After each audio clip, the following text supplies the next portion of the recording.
para mí fue el principio de mi afición. El segundo impacto que tuve con toreros malagueños fue en 1973. Yo estaba trabajando, trabajo de estudiante en Londres, y éramos el día 13 de julio de 1973, y llamé a una chica para saber si ella quería venir a asistir conmigo a una corrida de toros en Pamplona.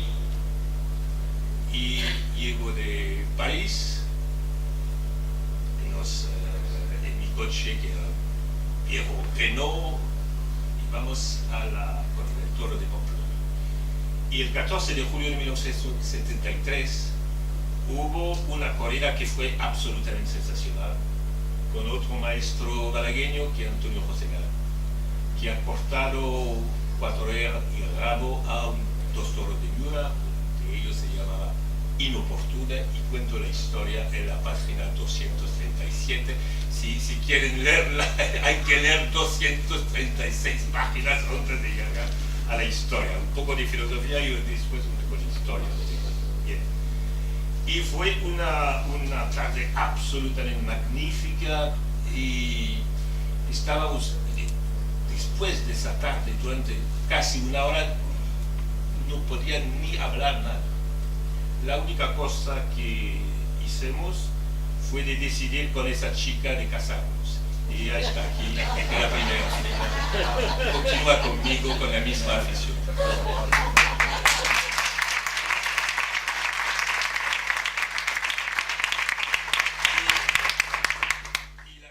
Acababa de me formar como profesor de filosofía, y la decisión que tomamos juntos fue de hacer una vuelta de España en el mes de agosto, después para nuestras vacaciones. Y es la primera vez que hemos asistido a una corrida de toro aquí en Málaga. Fue en 1974, y me acuerdo de un cartel con Antonio Bienvenida y Curro Romero. No me acuerdo del tercero, pero tampoco me acuerdo.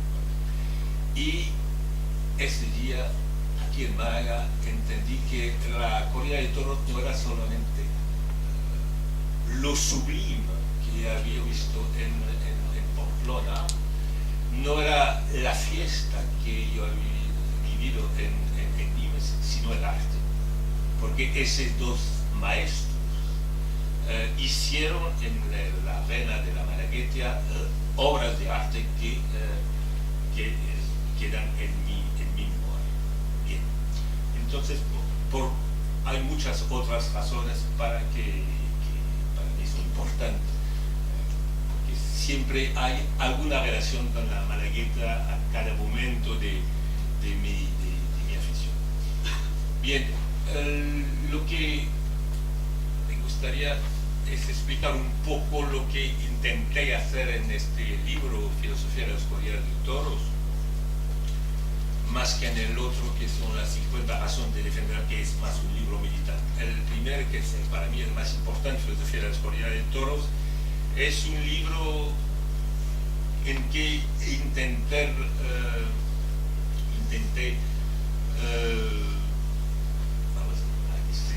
ligar mi pasión y mi razón. Es verdad que la fiesta no necesita filosofía, tampoco la necesita la pintura, la música o la poesía.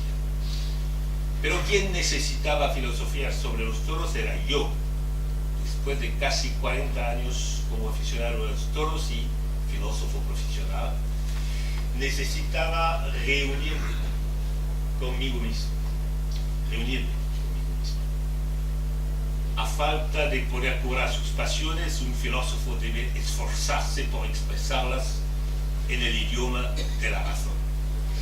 En mi caso se trataba de saldar una deuda aún más general, de volver a la fiesta de los toros un poco de la experiencia absolutamente singular y sin embargo universal que me había ofrecido y y el sinfín de goces que me brinda, transponiéndolas en una lengua extraña y universalmente accesible, por lo menos. Eso es lo que intenté hacer, la lengua de los conceptos y de los argumentos. Digo lengua extraña porque no suele hablar de toros en términos nacionales. Bien, parece una empresa incongruente. ¿Qué sentido, pues, puede tener conceptualizar y argumentar sobre un arte menor donde los haya, o sobre un juego por ser que sea?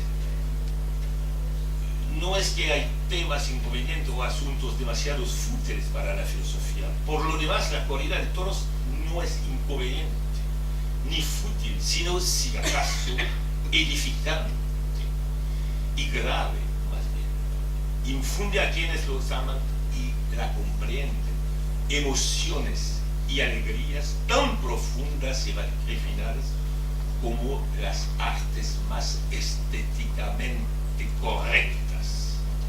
Es más bien que no se sabe cómo podría la filosofía abordar la corrida de toros. Dicen que la filosofía debe se esforzar por responder a las dos preguntas fundamentales, que son: ¿qué es? La cuestión dicha de esencia, y la pregunta ¿por qué? Dicha de fundamento. Ahora, bien, no se sabe, nadie sabe definir la tauromaquia ni la corrida de toros. No es ni un arte, ni un deporte, ni un ritual, ni nada de eso, ni un espectáculo, pero es también un espectáculo, es también un arte, también un deporte, también un ritual, un poco de todo eso, pero hace con todo eso un todo absolutamente original y único, que es la cultura misma. Porque la cultura también hace de todas las prácticas humanas algo de nuevo con todas las prácticas humanas. Bien, entonces la segunda pregunta, que es la pregunta ¿por qué? O sea, la pregunta de los valores. ¿Cuáles son los valores de la tauromaquia? Hay muchos. Valores ecológicos, valores económicos, sociales, pero hay sobre todo valores éticos y estéticos.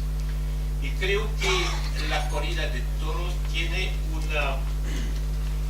una superioridad en relación a todas las otras prácticas humanas, que justamente es la única práctica, estoy diciendo práctica porque decir definirla, espectáculo, arte, rito, en la que los valores estéticos se confunden con los valores éticos. Es la única práctica de este tipo. No conozco otra. En general, en nuestro mundo actual hay, de un lado, el arte, que crea a veces obras bellas y emocionantes, y hay, por otro lado, la vida, en que se manifiestan a veces conductas dignas, sabias, incluso heroicas. Pero el arte siempre se opone a la vida y la vida al arte. Pero la corrida de toros, es esta fusión de valores técnicos del arte y de valores éticos de la existencia. Y esto nos lleva al origen del arte, en el que el buen gesto es a la vez gesto moral, por lo que muestra de valentía, de sacrificio, de generosidad, de grandeza y sobre todo de lealtad con relación al adversario, y también gesto estético, por lo que muestra de armonía, de equilibrio, de potencia expresiva. Los griegos tenían una única palabra para designar lo que admiramos en una persona, la palabra calón, que podría traducirse por admirable. Calón define ciertas cualidades del cuerpo visible o de la actitud física, la elegancia sensible, la gracia de un hombre o de una mujer, o la admirable armonía de una obra creada por ellos, cuadro, escultura, sinfonía, danza. Pero Calón también define la conducta moral de una persona cuando se comporta admirablemente, en la armonía con el mundo, con serenidad y distancia. Serenidad frente a los acontecimientos exteriores y distancia consigo mismo, desapego con relación a sus propias emociones, a sus intereses inmediatos, hasta el punto de que parece alzarse por encima de su propia vida. Es justamente lo que pasa en el toreo. El toreo nos dice que en el gesto llamado toreo, en el gesto torero, en la suerte lograda, en la bella tanda, en la gran faena, no podemos distinguir en ellos lo que es ético, valiente, entregado, conquistado sobre el riesgo de herida y la amenaza de muerte, y lo que es estético, armonioso, necesario, magnífico, sublime. El toreo nos dice que el derecho de matar al animal se adquiere con el riesgo de su propia vida. Pero este riesgo no es en vano, como en las apuestas adolescentes o en los desafíos estúpidos. ¿Por qué? Porque produce una obra, no con el mismo toro, que es el adversario que es necesario dominar y vencer, sino con su embestida, que hay que formar, transformar, que hay que conducir, suavizar, ralentizar, en suma, desnaturalizar y por tanto humanizar. De este material bruto, que es la fuerza vital, de esta potencia de vida y de muerte, que es la arrancada de un toro bravo, el torero hace una obra humana, una obra admirable, Calón, donde la grandeza del riesgo vital se fusiona con la armonía de la belleza pura. Bien, esta...